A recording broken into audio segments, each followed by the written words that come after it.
నమస్తే, నేను మీ Madhu. Welcome to Sarkar TV. Power star Pawan Kalyan అయితే ఆయన ఏం చెప్తే అదే చేస్తారు. సో ఏదైనా చెప్పారంటే అది తూచా తప్పకుండా పాటించే నాయకుడు ఎవరంటే పవన్ కళ్యాణ్. అయితే ప్రస్తుత కాలంలో మీరు గమనించారా, వైఎస్ జగన్ అనుచరులు కానీ ఆయన అభ్యర్థులు కానీ వైసీపీ పార్టీ నేతలు కానీ ఎవరు కూడా పవన్ కళ్యాణ్ పన్నెత్తి మాటనే సాహసం కూడా చేయలేకపోతున్నారు. ఎందుకు అయితే రీసెంట్గా బైరెడ్డి సిద్ధారెడ్డి ఒక మీడియా సమక్షంలో మాట్లాడుతున్నప్పుడు ఒక అభ్యర్థి అడిగినటువంటి క్వశ్చన్కి పవన్ కళ్యాణ్ గురించి మీరేమనుకుంటున్నారని అడిగినప్పుడు నేను పవన్ కళ్యాణ్ గురించి ప్రస్తావించాలి అనుకోవడం లేదు అని అక్కడి నుంచి దాటేశారు. అంతేకాదు ఈ మధ్యకాలంలో ఎవరు కూడా పవన్ కళ్యాణ్ గురించి మాట్లాడడమే లేదు. అంతెందుకు మొన్న హరిహర వీరమల్లు రిలీజ్ టైంలో కూడా అంబటి రాంబాబు వెటకారంగా ఆల్ ది బెస్ట్ చెప్పారు తప్ప ఏ మాత్రం కూడా మాట్లాడలేదు. సో ఈ విధంగా చూసుకుంటుంటే కేవలం ఇది పైనుంచి వచ్చిన ఆర్డర్స్ లాగే తెలుస్తుంది. అందుకే ఎవరు కూడా వైసీపీ అధినేతలు ఎవరు కూడా దీని గురించి మాట్లాడాలి అని అనుకోవడం లేదట. దీనికి కారణం జగన్మోహన్ రెడ్డి కళాఖండిగా చెప్పినట్టు తెలుస్తోంది, పవన్ కళ్యాణ్ని టచ్ చేయకండి అని. దానికి రీజన్ ఏంటి? ఇంతకు ముందు వైసీపీ ప్రభుత్వం అధికారంలో ఉన్నప్పుడు పవన్ కళ్యాణ్ని కనీసం అసెంబ్లీ గేటును కూడా దాటనివ్వము అన్న రీతిలో ఛాలెంజ్ చేశారు వైసీపీ వాళ్ళు. చివరికి ఏమైంది? ఎవరు అనుకోని రీతిలో 100% సీట్లు సాధించి అందరితో శుభాష్ అనిపించుకున్నారు. నేను చెప్పిందే కాదు, చెప్పిన దానికి ఒకటి ఎక్స్ట్రా కూడా చేస్తా అన్న రీతిలో నిరూపించుకున్నారు పవన్ కళ్యాణ్. సో ఈ విధంగా చూసుకుంటే ఆయన ఏం చెప్పినా చేస్తారు. ఆయనతో పెట్టుకోవడం ఎందుకు? సో దాని బదులు ఆయనతో పెట్టుకోవడం కన్నా కూడా టీడీపీ అభ్యర్థులను విమర్శించుకోవచ్చు అన్న రీతిలో సో పవన్ కళ్యాణ్ని టచ్ చేయడమే మానేశారు. అయితే ఇప్పుడు ఓజీ సినిమా కూడా రిలీజ్ కాబోతుంది. టీజర్ కూడా రిలీజ్ అయింది. సో దానికి సంబంధించి ప్రేక్షకుల నుంచి మంచి ఆదరణ కూడా లభించింది. అయితే ఓజీ సినిమాకు గాను టికెట్ల రేట్ల పెరుగుదల కూడా అందరికీ తెలిసిందే. సో ₹1000 వరకు బెనిఫిట్ షో కావచ్చు, ఒక 10 రోజుల వరకు పెరుగుదలనైతే అంగీకరించింది ప్రభుత్వం కూడా. ఈ విధంగా చూసుకుంటే ఈ ₹1000 టికెట్ గురించి కూడా వీళ్ళు విమర్శించవచ్చు అని అనుకునే లోపే సో ఆల్రెడీ విమర్శలు కూడా వచ్చాయి. దాని గురించి అంబటి రాంబాబు కూడా రియాక్ట్ అయినట్టు తెలుస్తోంది. సో ఈ విధంగా చూసుకుంటే ఏమని రియాక్ట్ అయ్యారో ఒకసారి మనం విందాం. సో ఫస్ట్ అయితే ఈ మూవీ గురించి ఆల్ ది బెస్ట్ చెప్తూ ఆశ్చర్యకరంగా ఒక వీడియోని రిలీజ్ చేశారు. తర్వాత దీన్నే విమర్శిస్తూ ఒక వీడియోని రిలీజ్ చేశారు. ఏంటి ఆ వీడియో ఒకసారి చూద్దాం. 4వ తారీఖు అర్ధరాత్రి 1 గంటకు ఈ చిత్రం రిలీజ్ అవుతుంది. ఈ చిత్రం నాకున్న అవగాహన మేరకు, నాకున్న పరిజ్ఞానం మేరకు ఖచ్చితంగా హిట్ అవుతుందని నేను అనుకుంటున్నాను. దానికి ప్రధానమైన కారణాలు ఏమిటంటే, పవన్ కళ్యాణ్ గారు ఇంతకుముందు నటించినటువంటి 2 చిత్రాలు కూడా, ఒకటి బ్రో, 2 హరిహర వీరమల్లు అనుకున్నంత విజయాన్ని సాధించలేకపోయాయి. కాబట్టి ఈ సినిమా ఖచ్చితంగా విజయం సాధించాలనే కసితో పవన్ కళ్యాణ్ గారు పనిచేసి ఉంటారనేది నా అభిప్రాయం. దానితో పాటు డైరెక్టర్ కూడా గత 2 సినిమాలు అంతగా విజయం సాధించలేదు. కాబట్టి ఈ చిత్రాన్ని విజయం సాధించే విధంగా మనం గట్టిగా కృషి చేయాలని పట్టుదల ఆయనలో కలిగి ఉంటుంది. 3వది దానయ్య గారు, ఈ చిత్ర నిర్మాత. ఎంత ఖర్చైనా పెట్టి ఈ చిత్రాన్ని రిలీజ్ చేయాలి, అది ఘన విజయం కావాలని పట్టుదల. ఈ పట్టుదల మధ్యన జరిగినటువంటి ఈ చిత్ర షూటింగ్ వల్ల కొంత మెరుగైనటువంటి ఫలితాలు వస్తాయని, ఖచ్చితంగా ఈ సినిమా అన్ని జాగ్రత్తలు తీసుకొని ఉంటారని నేను భావిస్తున్నాను. ఆ నమ్మకంతోనే ఈ సినిమా విజయవంతమవుతుందని నేను భావిస్తున్నాను. హరిహర వీరమల్లు చాలా హడావుడిగా తీశారు. అనుకున్న స్థాయిలో చివరిలో గ్రాఫిక్స్ కూడా సరిగా చేయలేకపోయారు. అసలు హరిహర వీరమల్లు విడుదలైతే చాలు అనేటువంటి పద్ధతుల్లో జరిగినటువంటి సినిమా షూటింగ్ అది. ఇదేమో పవన్ కళ్యాణ్ గారు తన రాష్ట్ర బాధ్యతల్ని, ఉప ముఖ్యమంత్రి బాధ్యతలను కూడా పక్కన పెట్టి దీని మీద కాన్సన్ట్రేట్ చేశారు. కాబట్టి ఇది విజయవంతం ఖచ్చితంగా అవుతుందనేది నాకున్న అభిప్రాయం, అవ్వాలనేది కూడా నా కోరిక. ఎందుకంటే సినిమాలు, పవన్ కళ్యాణ్ గారు నటించినటువంటి సినిమాలు విజయవంతం కాకూడదని కోరుకోవాల్సిన అవసరం మాకు లేదు. రాజకీయంగా ఆయన మీద మాకు ప్రత్యర్థి కాబట్టి మాకు కొన్ని విమర్శలు ఉంటాయి. కాబట్టి విమర్శలు చేస్తాం, అవి కూడా సద్విమర్శలే చేస్తాం. చూసారు కదా, చూసిన ప్రతి ఒక్కరికి ఖచ్చితంగా ఆశ్చర్యపోతారు. ఎందుకంటే తన ప్రత్యర్థి మీద ఇంత పాజిటివ్గా మాట్లాడడం కూడా నిజంగానే ఆశ్చర్యానికి గురి చేస్తుంది.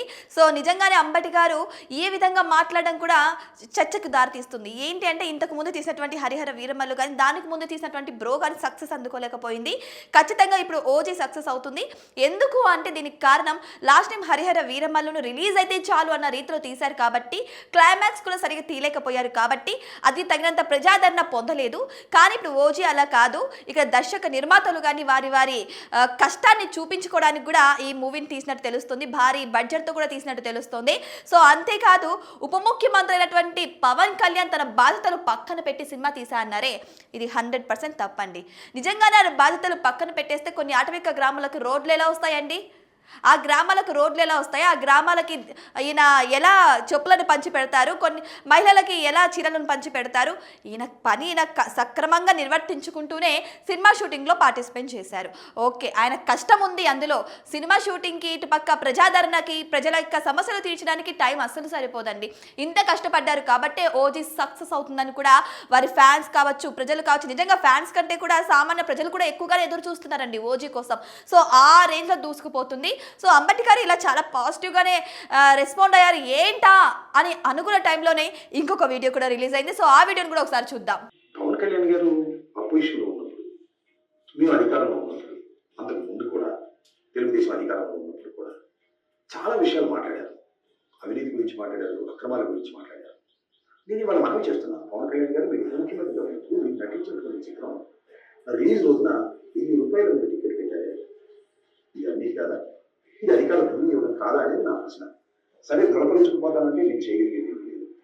పవన్ కళ్యాణ్ గారు అపోజిషన్లో ఉన్నప్పుడు లేదా ముఖ్యమంత్రిగా కానప్పుడు, అది ఉప ముఖ్యమంత్రి కానప్పుడు చాలా విషయాలు చెప్పారు నీతి గురించి, అవినీతి గురించి.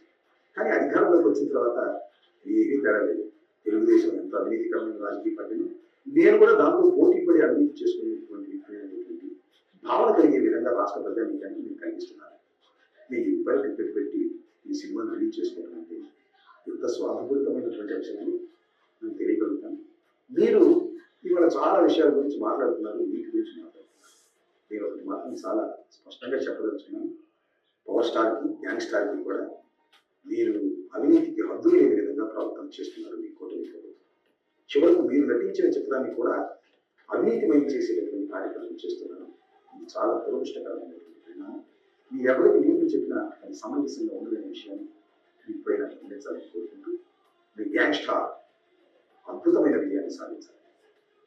దానయ్య గారికి అద్భుతమైన దండిగా డబ్బులు రావాలని, మీరు సినిమా హీరోగా పేరు ప్రఖ్యాతులు తెచ్చుకోవాలని, కొడిదల కుటుంబానికి మరింత గౌరవాన్ని తీసుకురావాలని ఈ సందర్భంగా మనస్ఫూర్తిగా కోరుకుంటున్నాను. సో చూసారు కదా, అంబటి గారు అక్కడ ఏం ప్రశ్నించారు? అవినీతి అంట. ₹1000 టికెట్ని అవినీతి అని అంటున్నారు. సార్ అంబటి గారు, అవినీతికి ఈ ₹1000 టికెట్కి ఏంటి సార్ సంబంధం? సో నాకైతే అర్థం కావట్లేదు. ఒక వ్యక్తి ఒక పరిశ్రమ పెట్టి ఒక ప్రోడక్ట్ని తయారు చేస్తే ఆ ప్రోడక్ట్ మీద ఎంత రేట్ వేయాలనేది కూడా వాళ్ళే ఫిక్స్ అవుతారు. సో దాని మీద GST, వాళ్ళు శ్రమపడి పనిచేసిన బడ్జెట్ అవన్నీ కూడా కలగలిపి ఆ ప్రోడక్ట్ని ప్రజలకి రిలీజ్ చేస్తారు. సో ఇప్పుడు మన టీవీలు కూడా ఇప్పుడు మన సినిమాలు కూడా ఒక ఎంటర్టైన్మెంట్ ప్రోడక్టే కదా సార్. ఎంతో మంది నిర్మాతలు వాళ్ళ డబ్బులంతా దాని మీద ఖర్చు పెట్టి ఇన్వెస్ట్ చేసి హీరోలకు, హీరోయిన్లకు, అందులో పనిచేసినటువంటి ప్రతి క్యారెక్టర్కు, అంతేకాదు తెర వెనుక, తెర ముందు పనిచేసిన ప్రతి ఒక్కరికి కూడా డబ్బులు ఇచ్చుకుంటూ వెళ్ళాలి కదా.